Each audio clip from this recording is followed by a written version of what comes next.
இந்தியாவோட number 1 sports player இவர் சின்ன வயசில் பண்ணாத ரெக்கார்ட்ஸே கிடையாது. இன்னும் நிறைய வருஷம் அவர் ஸ்போர்ட்ஸில் இருக்க போகிறார். இன்னும் எவ்வளோ ரெக்கார்ட்ஸ் பண்ண போகிறாரோ தெரில. லாஸ்ட் இயர் ரொம்ப எக்ஸ்பென்சிவான ஒரு பிளேயராக உலகத்தில் அனௌன்ஸ் பண்ணப்பட்ட ஒரு பிளேயர்.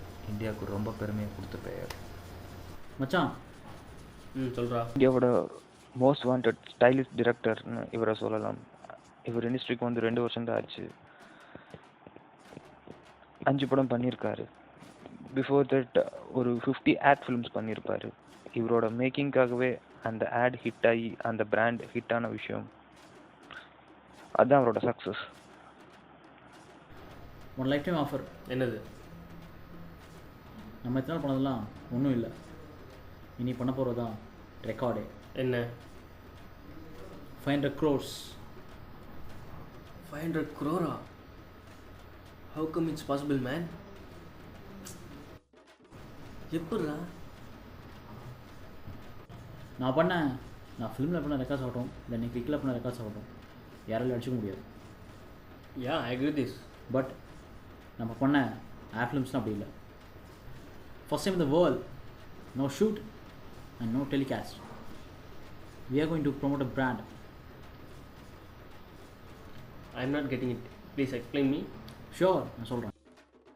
பாயிண்ட் நம்பர் 1, நீ எங்கே போனாலும் அந்த பிராண்டை இருக்கிற ப்ராடக்ட்ஸ் மட்டுமே யூஸ் பண்ணு. பாயிண்ட் நம்பர் 2, நான் எங்கே போனாலும் என்ன ப்ராடக்ட் எடுத்தாலும் அந்த ப்ராடக்ட் மட்டுமே யூஸ் பண்ணுவேன். இதுக்கு எல்லாத்துக்கும் மேலே நீ அந்த ப்ராடக்ட் மட்டுமே யூஸ் பண்ணுற மாதிரி காமிச்சிக்கோ. சரியா? ஷோர். நீ எங்கே போனாலும் யாரை பார்த்தாலும் அந்த பிராண்ட் ப்ராடக்ட்ஸ் மட்டுமே கிஃப்ட் பண்ணு. ஆனால் எப்படி மச்சான் அவங்களால இவ்வளோ பணம் பாசிபிளா?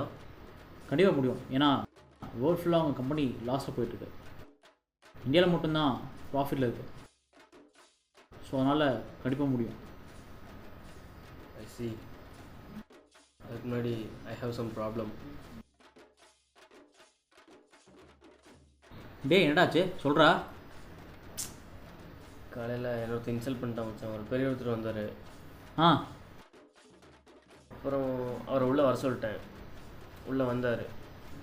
உள்ளே அனுப்பிச்சு என்கிட்ட ஒரு கேவலமாக ஒரு கேரி பேக்கில் ஃபுல்லாக காசு, சில்லறை காசு, பணமாக இருந்துச்சு. சரி என்னென்னு பார்த்துட்டு நீங்கள் யார் என்ன வேணும்னு கேட்டதுக்கு எது கொடுத்தீங்க அப்படின்னு கேட்டதுக்கு சும்மா இந்த மாதிரி வெளிநாட்டு ப்ராடக்ட்கெல்லாம் விளம்பரம் பண்ணுறீங்க, தப்பாக பண்ணுறீங்க அப்படி இப்படின்னு சொல்லிட்டு நம்ம ப்ரொஃபஷனில் தப்பாக பேசிட்டாரு மச்சான். ஏன்னா ரொம்ப இன்சல்ட்டாக போச்சு மச்சான். அது உள்ள யாருமே இல்லடா. எங்கடா போனது? யாரையும் காணுமா?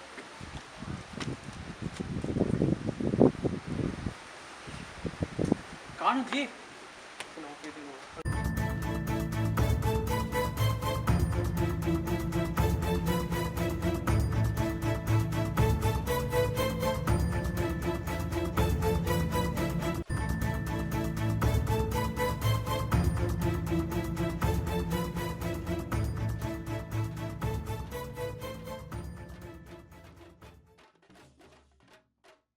உங்களை அடைச்சி தானே வச்சுருந்தோம். யார் கூப்பிட்டு வந்தாங்க?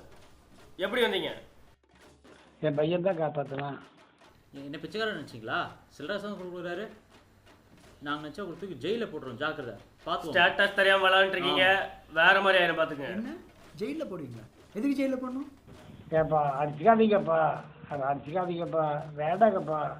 என்ன தைரியத்தில் இப்படி பண்ணீங்கப்பா? நாங்கள்லாம் ரொம்ப கஷ்டப்பட்டு ரத்தம் சிந்தி சுதந்திரம் வாங்கினோம்ப்பா. நீங்கள் தான் நல்லா இருக்கணும், அடுத்த தடவை நல்லா இருக்கணுங்கிறதுக்காக தான் நாங்கள் அவ்வளோ சிரமப்பட்டு எல்லாம் பண்ணோம். எத்தனையோ கஷ்டப்பட்டோம். அப்போது நீங்கள் வெளிநாட்டு விளம்பரம் போட்டுருக்கீங்க, வெளிநாட்டு வேலைக்கு போகிறீங்க, உள்நாட்டு உற்பத்தி கம்மியாகுது. இப்படி உற்பத்தி கம்மியாகி போனால் உள்நாட்டுக்கு போனோம்னா வெளிநாட்டுக்கு போகிறதா? இதெல்லாம் சொல்கிறத நீங்கள் நல்லா இருக்கணுங்கிறதுக்காக தான் நாங்கள் அதை பண்ணோம். இப்படியெல்லாம் பண்ண எப்படிப்பா? நாடு பொருளாதாரமும் வீக்காக போகுது.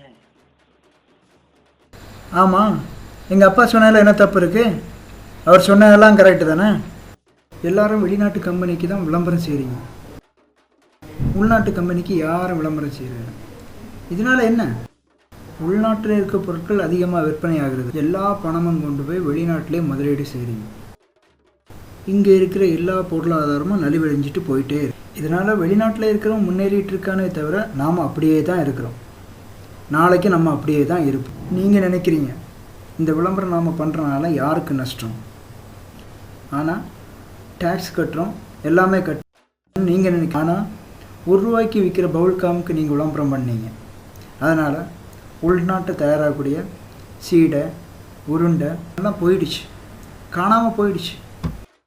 ₹10 கூல்ட்ரிங்க்ஸ் விற்கிறதுக்கு விளம்பரம் பண்ண ஆரம்பிச்சனால இளநீ, நொங்கு இது எல்லாமே போயிடுச்சு, எல்லாமே காணாமல் போயிடுச்சு. வெளிநாட்டிலேருந்து புதுசாக ஒரு பொருள் வந்துச்சுன்னா உடனே எல்லாருமே 2 பீஸ் 3 பீஸில் போட்டு விளம்பரத்தை போட்டு அதை மிகப்பெரிய பிரம்மாண்டமாக விளம்பரத்தை பண்ணிடுறாங்க. ஆனால் உள்நாட்டில் தயாராகக்கூடிய பொருளுக்கு யாராவது விளம்பரம் பண்ணுறீங்களா? யாருமே விளம்பரம் கிடையாது, விளம்பரம் பண்ணுறதுக்கு ரெடியும் கிடையாது. ஏன்னா அவனால் கோடியாக பணம் அமௌண்ட்டு கொடுக்க முடியாது. அவன் லட்சமாக கொடுக்குறான்னா நம்மள்ட்ட கோடியாக அவன் இங்கேருந்து எடுத்துகிட்டு போகிறான்.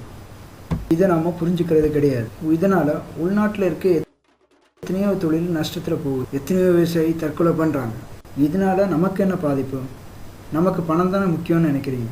அதனால தான் எங்கள் அப்பா அவர் சம்பாதிச்ச பணத்தை எல்லாம் உங்களுக்கு சில்லறையாக கொடுத்தாரு. இனிமேலாவது நீங்கள் உள்நாட்டு பொருட்களுக்கு விளம்பரம் பண்ணுங்கள், நம் நாட்டு பொருளாதாரத்தை வளர்த்துங்க. பணம்னு சொல்லி எங்கள் நாட்டவே நாங்கள் கெடுத்துக்க விரும்பலை. இனிமேல் இந்த மாதிரி அந்நிய பொருட்களுக்கெல்லாம் நாங்கள் விளம்பரமே பண்ண மாட்டோம். இனிமேல் நாங்கள் இந்திய பொருட்களை மட்டுமே சப்போர்ட் பண்ணுவோம், இந்திய பொருளை மட்டுமே வாங்குவோம். இந்திய பொருட்களை மட்டும்தான் வாங்குவோம், இந்திய பொருளாதாரத்தை உயர்ப்போம். இந்தியாவின் வளம் இந்தியனுக்கு. ஜெய்ஹிந்த்.